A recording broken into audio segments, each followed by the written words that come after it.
19D Sharon இல்லம் அப்படின்னு சொன்னால் வேற முகவரி தேவையில்லை திருவண்ணாமலைக்காரர்களுக்கு மற்றவர்களுக்கும் கூட. இவருடைய வீடு அன்பு ததும்பி வழியும். வீட்டுக்கு போனால் அந்த அன்பை உணவின் மூலமாக அள்ளி அள்ளி பரிமாறிக் கொண்டிருப்பவர் சிறுகதை எழுத்தாளர். இவர் நிலம் சார்ந்த காதல் அளப்பரியது. கதைகள் மட்டுமல்ல, அது கண்முன் 10,000 என்ற ரம்மியமான சூழலாகவே உருவாகி இருக்கிறது. சிறுகதை எழுத்தாளர் அறிமுகத்தை காட்டிலும் கதை சொல்லும் பாங்கில் கதை சொல்லி பவா செல்லத்துறை அவர்கள் அபார ஆற்றல் கொண்டவர். இப்போது அவர்கள் நம்மளை தமையந்தி எனக்கு ஒரு 30 வருஷத்துக்கும் மேற்பட்ட நண்பர். அவங்க திடீர்னு என்னுடைய தொகுப்பு வெளியிட்டு விடா, நீ பேசணும் அப்படின்னோடனே போகலாமா வேணாமா அப்படின்னு நிறைய தயக்கம் இருந்துச்சு. என்ன மாதிரியான ஆள் அவங்க என்னென்னா, எப்பயாவது எழுதுகிறவங்க, வெவ்வேறு சூழல்கள் நம்மளை பிடுங்கி தின்னுடும் எழுத விடாமல். குடும்பம், வேலை, சோறு, இப்படி அதுக்கு நிறைய காரணங்கள் இருக்குது. அப்புறம் இந்த பார்க்குறவங்களாம் வேறு, நீங்கள் நம்ம முதல்ல கொஞ்சம் எழுதிட்டோன்றதுனால நீங்கள் இன்னும் எழுதலை அப்படின்னு கேட்போம். நம்மளை ஒரு ஜெராக்ஸ் மிஷின் மாதிரியே நினச்சிக்குவோம். இன்னும் எழுதலையா அப்படின்னு கேட்போம். நிறைய பிரச்சனைகள் இருக்குது இந்த எழுதுறதில். அப்புறம் அந்த ஒரு கேப் விட்டு எழுதும்போது இந்த நடுவில் உங்களுக்கு என்ன மாதிரியான வாசிப்பு இருந்துச்சு, அப்புறம் நீங்கள் இப்போ என்னவா எழுத ஆரம்பிச்சுக்கிறீங்கன்ற நிறைய ரைட்டிங் வரும்போது தான் அது எல்லாமே தெரியும். இதில் எனக்கு எங்கே விபத்து நடந்துச்சுன்னா, அவங்கள நான் வரேன்னு சொல்லிட்டேன். அவங்க இன்விடேஷனு தெரியாமல் அந்த ஃபேஸ்புக்கெலாம் போட்டோடனே இந்த ஓவியக் கல்லூரியிலேருந்து அவங்க கூப்பிட்டு, நீங்கள் இந்த ப்ரோக்ராம் வரீங்களா சார், சாவு வீட்டுக்கு தானே வரீங்க, அப்படியே கொஞ்சம் கல்யாணத்துக்கு வந்து போய்ட்டு எங்கள் மாணவர்களுக்கு நீங்கள் ஒரு உரை ஆடணும் அப்படின்லாம் சொல்லிட்டாங்க. நம்ம என்ன சொன்னாலும் இப்போ சார் சொன்னார்ல அதே மாதிரி தான். அவங்களுக்கு அது புரியாது. நம்முடைய மனநிலைகள் எதுவுமே யாருக்குமே புரிய வைக்கவே முடியாது. எனக்கெலாம் ஒரு கூட்டத்துக்கு போனால் கிட்டத்தட்ட 20 பேர் புத்தகம் கொடுப்பாங்க. கொடுத்துட்டு என் கதையை சொல்லுங்கள் சார்னுவாங்க. இல்லைன்னா ஈபிகோ பிரகாரம்னு கூட ஆரம்பிப்பாங்க. அவன் பயங்கர நிர்பந்தங்களாக இருக்கும். அது ஏன் அந்த மனநிலைகள் புரியலன்னு தெரில. அப்புறம் நான் அந்த கூட்டத்துக்கு போனோடனே எனக்கு ஒரு மன நிறைவான கூட்டமாக அது இருந்துச்சு. ஆனால் நிறைய யூத் எல்லாமே இந்த ஆர்ட் படிக்கிற பிள்ளைங்க எல்லாமே ஆர்ட்டுக்காக தங்களை ஒப்படைக்கணும், ஒப்பு கொடுக்கணும்னு வந்தவங்களா. அவங்களோட ஒரு 200-300 பேர் இருக்கும். அவங்களோட ரொம்ப நேரம் பேசி முடிச்சிட்டேன். போதும்னு தோணிச்சு எனக்கு. ஐயோ, இந்த பிள்ளை ஏமாத்திருக்கோமே அப்படின்னு தான் நான் அப்படியே போயிடலாம் அப்படின்னு தோணுச்சு. அது சசி சாருக்கு, பாஸ்கர் சக்தியெல்லாம் புரியுன்னு நினைக்கிறேன். ஒரு ஆர்டிஸ்ட்டுக்கு ஒரு இடத்துல ஒரு நிறைவு கிடச்சிச்சின்னா அவன் அதுலேருந்து வெளியேறிடுவார். நான் இந்த ரொம்ப நாளைக்கு முன்னாடி இந்த பீர் முகமது அப்பா அப்படின்னு ஒருத்தருடைய கதை படித்தேன். அதில் ஒருத்தன் அனுமன் வேஷம் போட்டு பிச்சை எடுப்பான். ஒரு குழந்தை கிராமத்தில் அவனை உண்மையிலே அனுமன் நம்பிடும். அவன் அனுமன் வேஷம் போட்டுனுக்கிறான்னு அந்த குழந்தைக்கு தெரியாது. அனுமன் நம்பி இவ்வளோ சைல்டிஷாக இருக்கு, நம்மளை மாதிரி இருக்காங்க. சைல்டிஷான ஒரு குழந்தை எப்படி நினைக்கும், நம்மளை மாதிரி இருக்காங்க, இவன் கூடயே போயிடலான்னு அவன் கூடயே அந்த குழந்தை போயிடும். அவனுக்கு தெரியாது ஒரு குழந்தை நம்மளை பின்தொடர்ந்து வருதுன்னு அவனுக்கு தெரியாது. அவன் அந்த கிராமத்தை விட்டு வேறு ஒரு கிராமத்துக்கு போகும்போது ஒரு புளிய மரத்து அடியில் போய் நின்று ஒரு யூரின் பாஸ் பண்ணிட்டு ஒரு பீடி பற்ற வைப்பான். இவன் மனுஷன் அப்படின்னு அந்த குழந்தை திரும்பி போயிடும். அதாவது ஆர்ட் இல்லை அப்படின்னு தெரிஞ்சிடும் அந்த குழந்தைக்கு. அதே மாதிரி தான் நான் புத்தகம் ஃபுல்லாக படிச்சுட்டேன். நிறைய இந்த புத்தகத்தை பற்றி அவங்க எல்லோரும் சொன்ன மாதிரி ரொம்ப சின்ன புத்தகத்தில் சின்ன வரிகளில் நிறைய விஷயங்களை தமயந்தி சொல்லியிருக்காங்க. அப்புறம் எனக்கு ரைட்டருடைய ஒரு கதையை படிக்கும்போது சொல்லாதது தான் எனக்கு ரொம்ப முக்கியமான விஷயமாக தரும். அன்டோல்டு ஏரியா தான், சொல்லாமல் அவன் விட்டுறான் பாருங்கள், அந்த இடம் தான் ரொம்ப முக்கியமான. எல்லாத்தையும் சொல்லிடணுன்னு அவசியம் கிடையாது, எல்லாத்தையும் பேசிடணும் அப்படின்னு எந்த அவசியமும் கிடையாது. சொல்லாமல் அவங்க நிறைய விஷயங்களை விட்டுருக்காங்க. அந்த அன்டோல்டு ஏரியா ரொம்ப முக்கியம் அப்படின்னு நினச்சேன். அகர முதல்வர் அந்த முன்னுரையில் ஒரு பிரமாதமான இடம் எழுதியிருந்தான். அந்த ஒரு குருவியினுடைய கூட்டில் இந்த குஞ்சுகளும் போயிட்ட பிறகு சும்மா லேசான 2-3 சிறகுகளோட ஒரு வெறுமை இருக்குல்ல, எனக்கு இமேஜ் பண்ண பயங்கர துக்கமாக வந்துச்சு அந்த இடம். யாருமே இல்லாத அது தமையனுடைய கதைகளில் பல இடங்களில் இருக்குது. அந்த பொண்ணு வீட்டை விட்டு அவங்க அம்மா துரத்தின பிறகு நமக்கு இந்த உலகத்தில் யாருமே இல்லை அப்படின்னு ஒரு பொண்ணு நினைக்கிறப்போ, நான் இருக்கிறேன் அப்படின்னு ஏதாவது ஒரு கை நம்ம மேலே பட்டுச்சுன்னா போதும், அவன் தான் கடவுள், அவன் தான் இயேசு. எல்லாமும் அவன் தான். அந்த மாதிரி நான் மதியானம் பேசுனதுனுடைய தொடர்ச்சியாக எனக்கு இந்த கதையில் தெரிஞ்ச ஒரு ஆள் வந்து சவரி அப்படின்னு ஒருத்தர். அந்த பொண்ணு அப்படி வெளியேற்றப்படும் போது அந்த அந்த மாதிரி ஆட்கள் வந்து இந்த பிரபஞ்சம் முழுக்க நிரம்பியிருக்காங்க. அந்த சவரி மாதிரி ரொம்ப காலத்துக்கு முன்னாடி பால்ராஜ் கென்னடி அப்படின்னு ஒருத்தருடைய பெயர் வந்து தமிழ் இலக்கியத்தில் பேசப்படும். வீடு அப்படின்னு அவர் ஒரு தொகுப்பு போட்டார். அவர் வீட்டுக்கு அவருடைய கல்யாணத்துக்கு வந்தவங்களுக்கெல்லாம் இந்த வீடு தொகுப்பை கொடுத்தார் அவர். அதில் தமிழில் இருக்கிற எல்லா மாஸ்டர்ஸும் எழுதியிருப்பாங்க. அவரை நான் அன்றைக்கி பார்த்தேன், அந்த ஓவியக் கல்லூரிக்கு வந்திருந்தார். அவர் வந்து அமீர் அப்படின்னு ஒரு கதை எழுதியிருக்கார். அந்த கதை என்னென்னா, அமீர் அவன் முஸ்லீம் ஃபேமிலியெல்லாம் கிடையாது. அவன் யாரோ ஒருத்தன் கிராமத்துக்கு வந்துட்டான். அவன் யாரோ முதல்ல ஒரு பையன் பார்த்தோன்னே அமீர்னுவான்ல, அப்படியே அவன் பேர் நின்றுச்சு. அவன் முஸ்லீம் கிடையாது, அவனுக்கு அவங்க அப்பா அம்மா முஸ்லீம் கிடையாது, அவன் அமீராகவே நிலை நின்ட்டான். இப்போ இந்த அமீருக்கு வந்து திக்குவாயி பேச வராது. ஆனால் அவனுக்கு வந்து என்ன மாதிரியானா கிட்டத்தட்ட ஒரு கடவுள் அப்படின்றவன் என்னென்னலாம் பண்ணுவானோ அப்படிலாம் இருப்பான். நிறைய ரைட்டர்ஸ் அமீர் மாதிரியான ஆட்களை எழுதுகிறாங்க. தமையந்தியும் அந்த சபரி வந்து எனக்கு அந்த சபரி வந்து அந்த அமீர் மாதிரி ஒரு ஆள் தான். வேலராமூர்த்தி வந்து ஹிட்லர் அப்படின்னு ஒருத்தர் பற்றி எழுதியிருக்காரு.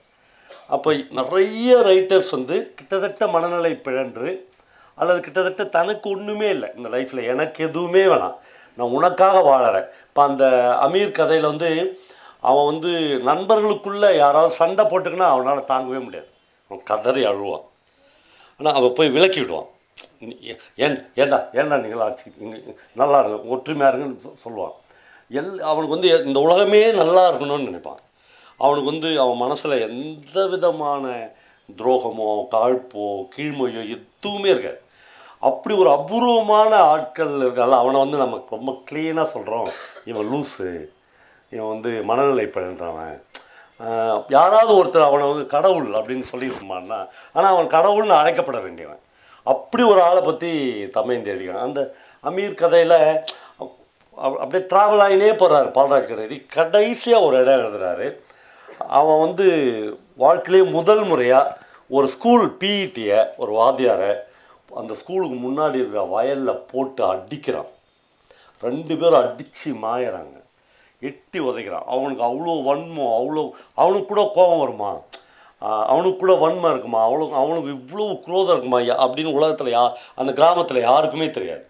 அப்படி அடிப்பான். ரொம்ப 30 வருஷம் பொறுத்து இந்த கதையை பால்ராஜ் கண்ணடி எழுதும்போது எழுதுகிறாரு. அவன் ஏன் 2 பேரும் அடிச்சுக்கினான்னு தெரியல, 2 பேருக்கு மட்டும்தான் தெரியும் அவங்க 2 பேரும் ஏன் அடிச்சுக்கினான்னு தெரில. ஆனால் கதையை முடிக்கும்போது அவர் எழுதுகிறார், அமீர் ரொம்ப நல்லவன் எழுதுகிறார். அப்போ நமக்கு வந்து அந்த பேர் தெரியாத அந்த ட்ரில் மாஸ்டர் என்ன பண்ணியிருப்பார், ஏன் இவன் இவ்வளோ கோவப்பட்டான் அப்படின்னு. இப்போ இந்த அனாதாரமாக வர இந்த ஒரு பெண்ணை, நள்ளிரவில் வர ஒரு பெண்ணை அல்லது ஒரு பையனை, நான் இருக்கிறேன்மா அப்படின்னு தோளில் கை கொட்டி அணைச்சிக்கிற ஒரு ஆள் இருக்கான்ல, அவன் யார்? இப்போ நிறைய கவிஞர்கள் வந்து நள்ளிரவில் இயேசு ஒரு பெண்ணை சைக்கிளில் அழைத்து போகிறான்னு ஸ்ரீநேசன் ஒரு கவிதை. ஒரு நல்ல படைப்புன்றது நிறைய அது சம்பந்தமான படைப்புகளை ஞாபகப்படுத்தினே போகும். எனக்கு அப்படி ஞாபகப்படுத்தினே போச்சு தமிழினுடைய முக்கியமான பல கதைகள். அவங்க மென்சல் தீட்டு துணியை பற்றி ஒரு பிரமாதமான கதை எழுதுகிறாங்க. எனக்கு அப்படியே சுயம்புலிங்கத்தோட ஒரு வரி ஞாபகம் வருது. தீட்டு துணி படிந்த பூ அழிந்த சேலைகள். இதை விட பொய்ட்டைக்காக உலகத்தில் ஒருத்தனால் போயம் எழுத முடியுமான்னு தெரியல. எங்கள் இரவானத்தில் பத்திரமாக சொருகி வைக்கப்பட்டுள்ளதுன்னு சுயம்புலிங்கம் எழுதுகிறார். அப்புறம் அந்த கக்கான்ற கதை வந்து எனக்கு தெரிஞ்சு தமிழ் இலக்கிய சூழலில் யாருமே அப்படி ஒரு கதை கருவை எடுத்துக்க மாட்டாங்க. ஏன்னா நம்மளுக்கு பல விஷயங்களை நம்ம மைண்ட் வந்து இதெல்லாம் அருவறுப்பு, இதெல்லாம் சொல்லக்கூடாது, இதை பற்றிலாம் எழுதக்கூடாது, இதை பற்றிலாம் பேசக்கூடாது அப்படின்னு நிறைய லேயர்ஸ் வச்சுருக்கோம். ரைட்டர்ஸ் தான் பல இடங்களில் அதை வந்து மீறுவாங்க.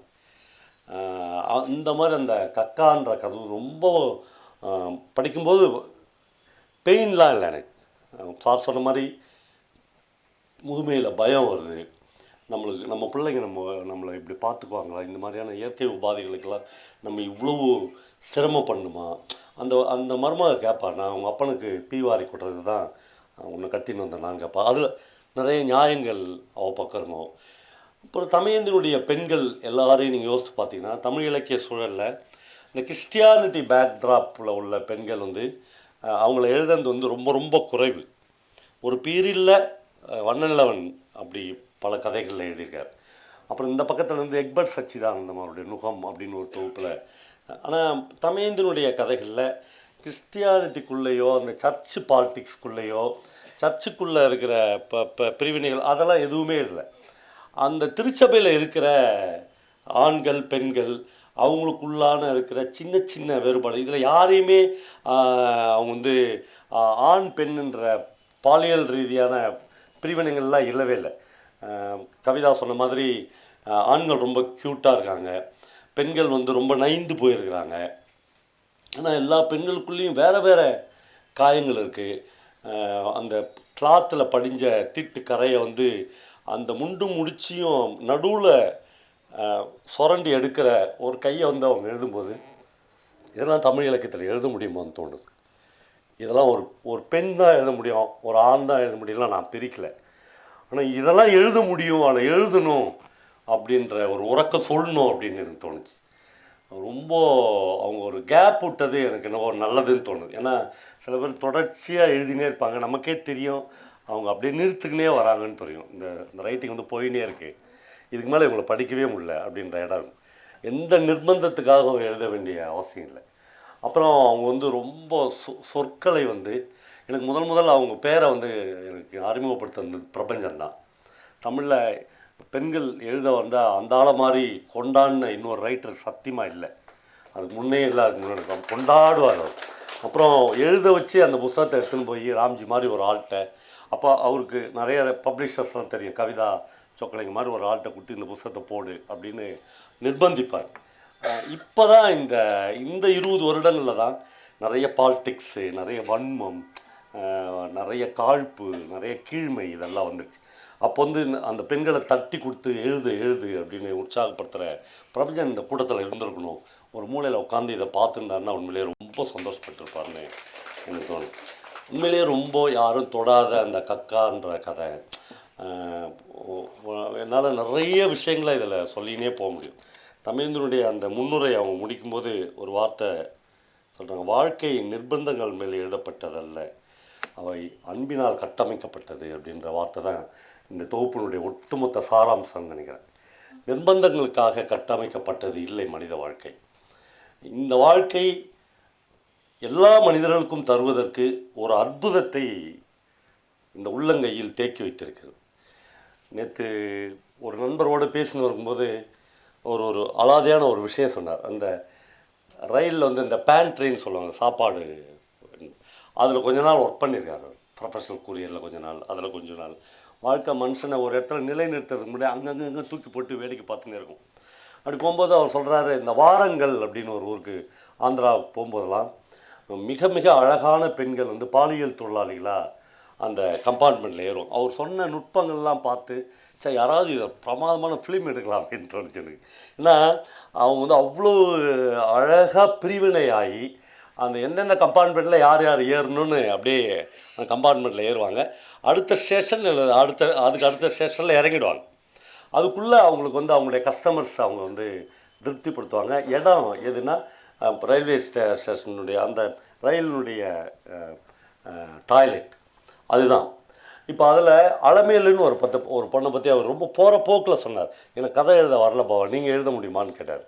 அந்த அலமேலுன்ற ஒரு பொண்ணை வந்து ஒரு டிடிஆர் வந்து ஒரு 2 நாளாக பயங்கரமாக தொந்தரவு பண்ணேறான். ஆனால் ஒரு பாலியல் தொழிலாளர். ஆனால் அவள் சொல்கிறா, நீ டிடிஆர் ஆக்கலாம். அவள் ரொம்ப அழகாக ஒரு கேள்வி கேட்டுக்கிறா, ட்ரெயின் என்ன அவங்க அப்பா முடிதாடா, ட்ரெயினில் நீ ஒரு பேசஞ்சர், நான் ஒரு பேசஞ்சர், நீ எம்ப்ளாயி, நானும் ஒரு எம்ப்ளாயி, நம்ம 2 பேரும் பயணம் பண்ணுறோம். அதெல்லாம் சும்மாலாம் வர முடியாது, காசு எல்லோரும் மாதிரி காசு கொடு, நான் வரேன்னு சொல்கிறேன். அவனுக்கு அது பயங்கர ஈகோவை டச் பண்ணிடுச்சு. நாம் ஒரு டிடிஆர், இந்த இவனும் நாமளும் எப்படி ஒன்றா இருக்க முடியும் அப்படின்ட்டு அவன் வந்து ஒரு நாள் வந்து அந்த ஸ்டேஷன் வாரங்கல் ஸ்டேஷன் தாண்டினோடனே ஒரு பாத்ரூம்லேருந்து இவருடைய ஒரு கஸ்டமரோட வெளியே வந்தோடனே இவன் எட்டி உதைக்கிறான். அவன் அப்படியே கீழே விழுந்துடுறான். விழுந்தோடனே அவன் பயங்கரமாக மாடு அடிக்கிற மாதிரி, அவளால் ரியாக்ட் பண்ணவே முடியல. அவன் அந்த நண்பர் சொல்கிறாரு, அந்த பெண்கள்லேயே அவள் தான் ரொம்ப பேரழகி, ஆனால் வந்து அப்படியே அவமானப்பட்டு அப்படியே பெயின்ஃபுல்லாகி அப்படியே ஒரு மூலையில் உட்காந்துட்டான். அப்புறம் அவன் போய் எதிரில் உட்காந்து ஆட்டோமேட்டிக்காக அவன் வேலையை பார்த்துக்கிறான். இப்படி ஒரு இன்சிடெண்ட்டே அவனுக்கு நடக்கலை. அப்புறம் அடுத்த ஸ்டேஷன் வந்தோடனே இவன் போய் அந்த கேட்கிட்ட நின்று அந்த ட்ரெயினில் நின்று வெளியே பார்க்குறான். இவன் எழுந்துச்சி வருவான்லாம் அவன் நினைக்கல. எழுந்துச்சி வந்து எட்டி ஒரு உதவ வரைக்கிறான். இவன் போய் அப்படியே கவிழ்ந்த மேலுக்கு அந்த கம்பார்ட்மெண்ட்டில் விழுந்துறான். விழுந்தவுடனே பயங்கர பிரச்சனையாகிடுது. இந்த பெண்கள் எல்லாரும் இவளை தேடி வந்துடுறாங்க. இந்த 6-7 பெண்கள் இவ கூட வந்துடுறாங்க. ரயில்வே போலீஸ் அது இதுந்து இந்த பொண்ணை எல்லாரும் தப்பிக்க வைக்கிறாங்க. இவர் மறுபடியும் ட்ராவல் பண்ணுறான். ரேணிகுண்டா வரலாம் ட்ராவல் பண்ணுறான். என் ஃப்ரெண்டு தான் அந்த பேண்ட்ரியில் அவளை மேலே படுக்க வச்சுட்டு அந்த எண்ணெய்லாம் வாங்குகிற அட்டைப்பெட்டிலாம் எடுத்து அவளை மூடிடுறாரு. அவள் படுத்துகிட்டே வர எங்கெங்கேயோ போலீஸ் ஏறி தேடுது. ஏன்னா இவங்க ஒயர்லெஸில் மெசேஜ் கொடுத்துனே இருக்கிறாங்க. அவங்களுக்கு பயங்கர அவமானம். ஒரு டிடிஆரே ஒரு இது மாதிரி ஒரு கால் கேல் வந்து அடிச்சிட்டா அப்படின்னு அவளை கண்டுபிடிக்கவே முடியல. இது ரொம்ப சேஃபாக என் ஃப்ரெண்டு வந்து அவளை கூட்டின்னு வந்து ஏதோ ஒரு ஸ்டேஷனில் அவளை இறக்குறாரு. ஆந்திராவில் உள்ள ரேணிகுண்டாவில் எங்கேயோ இறக்குறாரு. ரொம்ப அவர் பேசும்போது ரொம்ப பிடிச்சிருந்துச்சி எனக்கு அந்த கதை. ஆனால் அங்கே ஒரு ஃப்ரெண்டை நிற்க வைக்கிறாரு, இவருடைய வாடிக்கையாளர் நின்று. அவன் வந்து பால் கொடுக்குறவன், பால் வெண்டர். அங்கே ஒரு தமிழ்நாட்டு பையன் இல்லை ஆந்திரா பையன் அங்கே நிற்கிறான். இவளை சேஃபாக ஒப்படைச்சி அடுத்த ட்ரெயினில் ஏற்றி விட்டுரு அப்படின்றார். 1.5 மணி நேரங்கிட்ட அடுத்த ட்ரெயின். அவன் சொல்கிறான், அண்ணா இவ்வளோ நேரம் காப்பாற்றி இந்த அக்காவை நீ கூட்டின்னு வந்துட்டேன் இல்லைண்ணா, 1.5 மணி நேரம் நான் சேஃபாக பார்த்து ஏற்றி விட மாட்டேனாண்ணா அப்படின்னு சொல்கிறான். வாழ்க்கை நம்பிக்கைக்குரியது. வாழ்க்கை ஒரே மாதிரியாக இல்லாதது. ரொம்ப திருப்தியோடு இவர் திரும்பி வந்துடுறார். 10 வருஷம் ஆயிடுச்சு.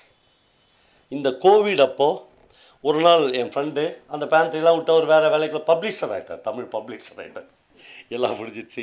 ஒரு நாள் தூக்கு கலக்கத்தில் மெட்ராஸ்க்கு வர ஆள் ஏறி ஒரு ட்ரெயினில் படுத்துறா. ரேணிகுண்டாவில் போய் நின்றுட்டு அந்த ட்ரெயின் ரொம்ப தூக்கு காலத்தில் இறங்கி பார்த்தா ஆந்திரா ஸ்டேஷனில் எல்லோரும் தெலுங்கு பேசிட்டுருக்குறாங்க. சரி ஒரு டீ குடிச்சிட்டு நிதானமாக மெட்ராஸ் பஸ் ஏறலாம் அப்படின்னு நின்று ஒரு டீ குடிக்கிறாரு. பாவா அப்படின்னு ஒரு குரல் கேட்குது. பார்த்தா அலமேலு. ஆனால் இவர் பயங்கர லைஃப் என்ன ஒன்றரை தேக்கி வச்சுக்குது அப்படின்ட்டு, அலமேல் நல்லா இருக்கிறியா அப்படின்னு கேட்குறாரு. அவருக்கு தெலுங்கு தான் தெரியும்.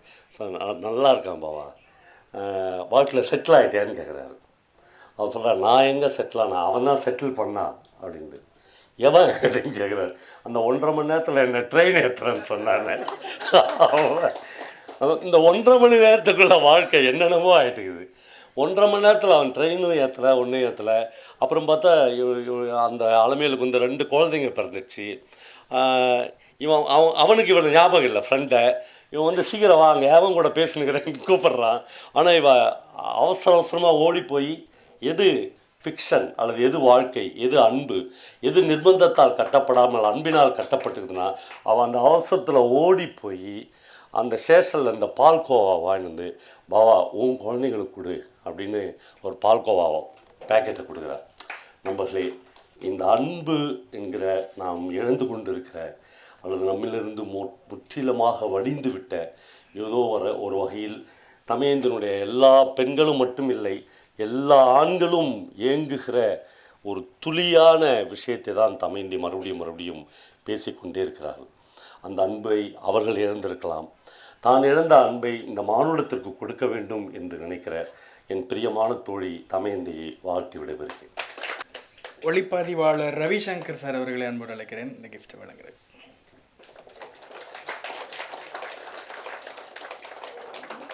நன்றி சார். அதாவது அன்டோல்டு ஸ்டோரி அப்படின்னு சொன்னாங்க, சொல்லப்படாத கதைகள். அதுதான் ஒருவேளை ஒரு கதைக்கு நெகட்டிவாக சிலர் சொன்னால் கூட இதெல்லாம் இன்னும் முடிச்சிருக்கலாமே, இதெல்லாம் சொல்லலையே அப்படின்னு கேட்டாங்க. அதுதான் சிறப்பாகவும் இருக்குது அப்படின்னு சொல்லி சார் அழகாக சொல்லிட்டு போனாங்க.